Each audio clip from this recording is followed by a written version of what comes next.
நான் கரூருக்கு ஒரு திருமண நிகழ்ச்சிக்காக வந்தோம். எங்க கட்சியினுடைய முக்கியமான ஒரு நிர்வாகியுடைய இல்ல திருமண விழாவில் கலந்து கொள்வதற்காக கரூருக்கு வந்திருக்கேங்க.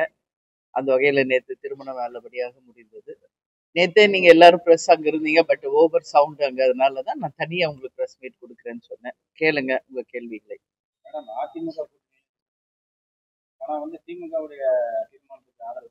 எந்த தீர்மானத்துக்கு ஆதரவு?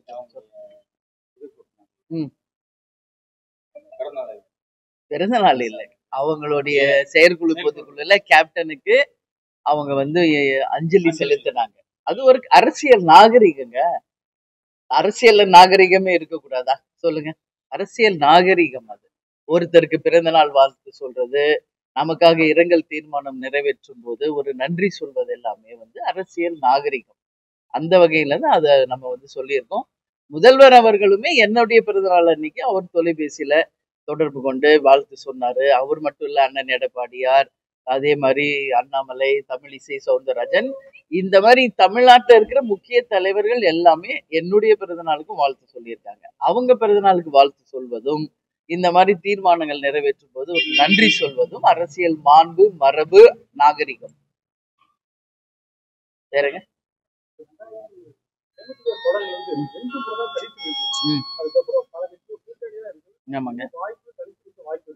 இல்ல, தனித்து நிக்கிற முடியும் அப்படின்ற ஒரு ஃபார்முலாவை உருவாக்குனதே கேப்டன் தான், தேசிய முற்போக்கு திராவிட கழகம். இதுவரைக்கும் தமிழ்நாட்டுல வேற எந்த கட்சியாவது தனிச்சு நின்று இருக்காங்களா? இப்ப சகோதரர் சீமான் அவர்கள் நிக்கிறார். இன்னும் விஜய் என்ன அவருடைய நிலைப்பாடுன்னு சொல்லல. பட் அதுக்கான துவக்கம் கேப்டன் தாங்க. அதனால இனிமேல நாங்க தனியா நிக்கிறோமா இல்லையா என்பதை காலம்தான் பதில் சொல்லும். இப்பயே நிறைய கூட்டணி இருக்குங்க. ஓட் ஸ்பிளிட் தாங்க அதிகமாகும். நிக்கிறது ஒண்ணும் பெரிய குதிரை கொம்பு இல்லை. 234 தொகுதியும் முதல் தேர்தலையே பார்த்தவங்க தான் நாங்க. ஆனா வெறுமனே போட்டியிடுவது மட்டும் இலக்கு இல்லை. வெற்றி பெற்று 2026 தேமுதிக மிகப்பெரிய ஒரு பலத்தோடு அசம்பிளிக்கு போகணும். அதுதான் எங்களுடைய எண்ணம்.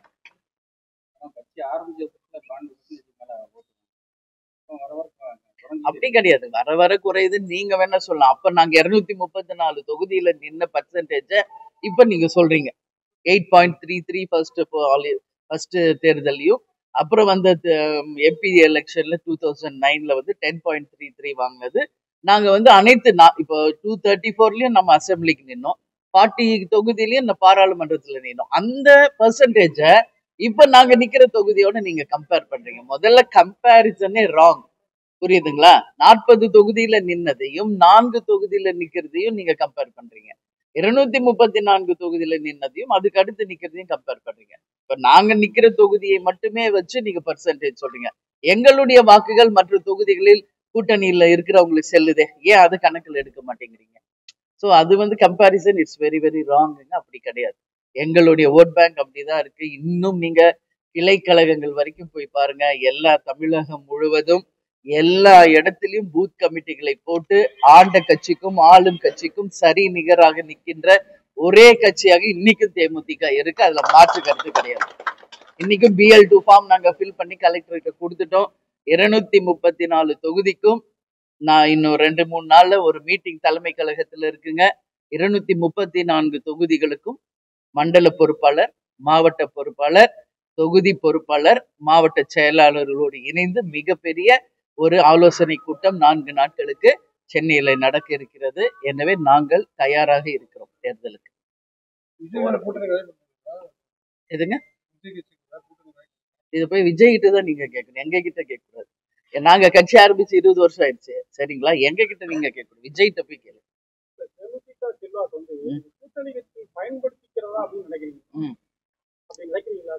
அரசியல்னாவே அதுதானங்க இல்லையா? அதான் சொல்றேன், அரசியல் என்றாலே அந்த மாதிரி ஆயிடுச்சு. இப்போ முன்னெல்லாம் கேப்டன் மாதிரி வெட்டு 1 துண்டு 2ன்னு பேசுவாங்க. கலெக்டர் இதான் முடிவுனா முடிவு, இல்லைன்னா இல்ல, அப்படி இருந்தது. அம்மையார் ஜெயலலிதாவும் அதுதான், இருக்குன்னா இருக்கு, இல்லைன்னா இல்லைன்னு சொல்லுவாங்க. ஸோ அந்த மாதிரி இருந்ததுதான். இப்ப அரசியல் ஆதாயம் அப்படிங்கிறது தேர்தலை நோக்கி தான் இன்னைக்கு கட்சிகளும் சரி அரசியலும் நகருதுங்க. அதனாலதான் நான் அன்னைக்கே என் பிரஸ் மீட்ல சொன்னேன், எங்களுடைய நகர்வும் இனிமேல தேர்தலை நோக்கி அரசியல் கண்ணோட்டத்தில் தான் இருக்கும் அப்படின்றத நான் தெளிவாக உங்களுக்கு பதிய வச்சிருக்கேன். அதிமுக வந்து ராஜ்யசபா கடலூர் மாநாட்டில் ஏதாவது இல்ல, அவங்க வந்து எங்களுக்கு வந்து 5 MP உறுதி செய்த போதே இந்த ராஜ்யசபா சீட்டு உறுதி செய்யப்பட்ட ஒன்றுதான். எழுத்து வடிவமாவே அவங்க எழுதி கொடுத்ததும் உண்மைதான். அன்னைக்கு அதிமுக தலைமை அலுவலகத்திலே அன்னைக்கே நம்ம பிரஸ் மீட்ல சொல்லுவோம் நான் சொன்னேன். அப்பதான் அண்ணன் எடப்பாடியார் வந்து இப்ப எலெக்ஷன் டைமா இப்ப சொல்ல வேணாம் பின்னாடி சொல்லுவோன்னாரு. ஓகேன்னு அவர் வார்த்தைக்கு நம்ம மரியாதை கொடுத்து வேணான்னு அன்னைக்கு சொல்லல. அதுக்கு பிறகு 2025 6 எழுதி கொடுங்கன்னு நம்ம கேட்டோம். அதுல வந்து வருஷம் எழுதுவது எப்பயுமே மரபு கிடையாது. என்னுடைய வார்த்தை தான் அது எழுதி தருவதை விட என்னுடைய வார்த்தை தான் மிக முக்கியமானதுன்னு அவர் சொன்னார். ஸோ அதுக்கு மேல அது வந்து நம்ம வந்து இன்சிஸ்ட் பண்ணக்கூடாதுன்னு நம்ம அதை விட்டுட்டோம். பட் இப்போ வந்து சொல்லியிருக்காங்க 2026 உறுதியாக தரப்படும் அப்படின்னு சொல்லியிருக்காங்க. பொறுத்திருந்து இல்ல, எல்லாருமே நினைச்சது 2025 கொடுப்பாங்கன்னு தான் எல்லாரும் நினைச்சது. நாங்க பேசினது அதான். ஆனா அண்ணன் வந்து இப்ப வந்து அடுத்த தேர்தலை ஒட்டி 2026 தருகிறோம் என்று அண்ணன் எடப்பாடியார் சொல்லியிருக்கிறார். பொறுத்திருந்து பார்ப்போம்.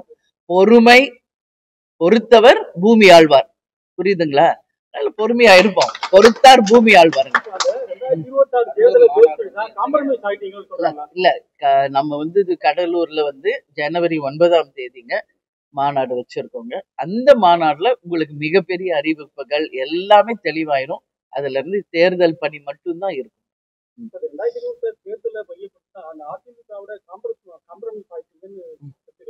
இல்லையே, இதுல காம்ப்ரமைஸ் ஆகுறதுக்கு என்ன? அவங்க எழுதி கொடுத்ததை நாங்க சொன்னோம், சரிங்களா? அது 25 26 நான் எழுதுங்கன்ற போது அது எழுதக்கூடாதுமான்றாரு. சரி, நம்ம ஒத்துக்கிட்டோம். அது 25க்கு பதில் 26ன்னு அறிவிச்சிருக்காரு. அவ்வளவுதான். அதனால பொறுத்தார் பூமி ஆழ்வார். ஆமாங்க. அப்படி வந்தா நல்லதுதாங்க. கூட்டணி ஆட்சி வந்தா ரொம்ப நல்லதுதாங்க. தப்பு ஒண்ணும் கிடையாது. மொத்த பவரும் மொத்த அதிகாரமும் ஒரே கரங்களில் இருப்பதை விட கூட்டணி ஆட்சி என்பது நல்ல விஷயம். மக்களுக்கு நிறைய நல்லது பண்ணலாம். தப்பே அப்படியே ஆளுங்கட்சியே தவறு செய்தாலும் சுட்டி காட்டலாம். நிறைய நல்ல விஷயங்கள் அதுல இருக்கு. இல்ல, சாத்தியம் இருக்குங்க. 2026 அதுக்கான சாத்தியங்கள் இருக்கு. அதனாலதான் சொல்றேன். எதுக்குமே இன்னைக்கே நம்ம பதில் சொல்லிட முடியாது. டைம் இருக்கு, யோசிச்சு நம்ம சொல்றேன். சரிங்களா? ஆமாங்க, கொடுப்பேன். இப்ப நான் எந்த மாவட்டத்துல இருக்கேன்? கரூர் மாவட்டத்துல இருக்கேங்க. சரி, நம்ம எப்ப பாரு கூட்டணி பத்தி அரசியல் பத்தியே தான் பேசிட்டு இருக்கிறோம். ஒரு 5 மினிட்ஸ் மக்களுக்காக பேசுவோம்.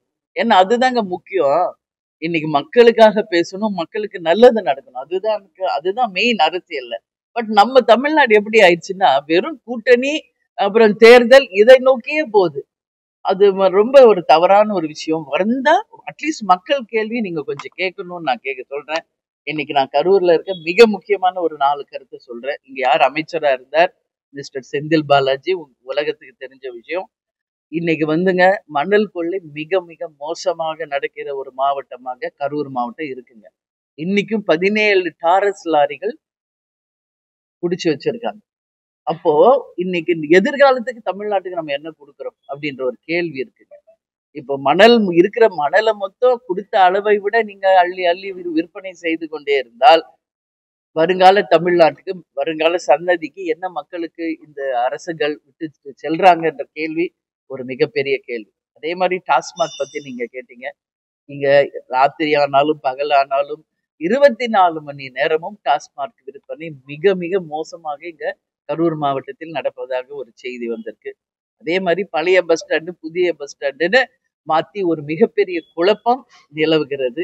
எனவே மக்கள் யாருக்கும் இந்த புதிய பஸ் ஸ்டாண்ட்ல திருப்தி கிடையாதுங்க. பழைய இடத்திலேயே பழைய பஸ் ஸ்டாண்டை விரிவாக்கம் பண்ணி மக்கள் பயன்பாட்டிற்கு கொண்டு வந்தா இந்த கரூர் மாவட்டத்துக்கும் இங்க இருக்கிற மக்களுக்கும் நிச்சயமாக அது நல்லது செய்யும் என்பதுல மாற்று கருத்து கிடையாதுங்க. அதே மாதிரி மதுபான கடைகள் இங்க பார்த்தோம்னா தங்கு தடை இல்லாம 24 மணி நேரம் நடக்குது. அரசு தடை செய்யப்பட்ட லாட்டரி சீட்டுகள் கரூர் மாவட்டத்துல தங்கு தடையின்றி விற்பனை நடப்பதாகவும் ஒரு செய்தி.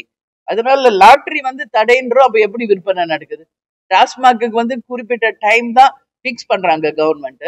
பட் அது மீறி எப்படி டாஸ்மாக் விற்கிறாங்க மதுபானங்களை? எல்லாமே இங்க ஒரு கேள்விக்குறியா இருக்கு. அது மட்டும் இல்ல, இங்க தோட்டத்துல தனியா வசிக்கின்ற முதியவர்களுக்கு பாதுகாப்பே இல்லைங்க. யார் வர்றாங்க, எதுக்கு கொலை செய்றாங்க என்ற ஒரு எதுவுமே இல்லாம ஒரு நிலைமை, சட்டம் ஒழுங்கு கேள்விக்குறியா இருக்கு.